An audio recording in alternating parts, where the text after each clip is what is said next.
নমস্কার। আমার প্রথম কথা একটা বলে, আমি বর্ণের বটাম ত্রিপুরা আগরতলা। আমি গান, বিশেষ করে গানের জন্য 1958-এ আসি।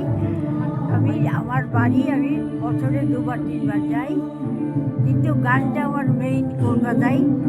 আমার সাবজেক্ট ছিল ক্লাসিক্যাল, কিন্তু সৌভাগ্য এই হোক, আমি ক্লাসিকটাই পছন্দ করি, কিন্তু কিন্তু আমার ক্লাসিকটা কন্টিনিউ করতে পারি নানাবিধ কারণে।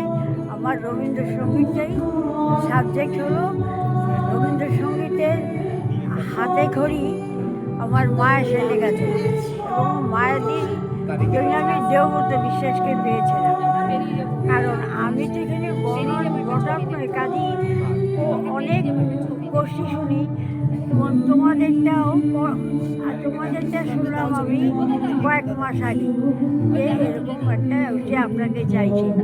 আমি দেখো, আমি তো জানি না আমার ছাত্রী, কিন্তু আমি ভাবতে পারিনি আমার এখানে এসে এত আমার ভালো লাগবে। আমি আর মনে হচ্ছে যে না, আরও গান গাই কিছু, কিন্তু আমার একটা অসুস্থতা আছে, হার্নিয়া। সেটার পেইন হচ্ছে কতদিন। তা সত্ত্বেও আমার আরও গাওয়ার ইচ্ছা থাকা সত্ত্বেও পারলাম না। আমি আশা করি আবার তোমাদের প্রোগ্রামে আসবো, তোমরা আমাকে বলবে, এই আশা করি।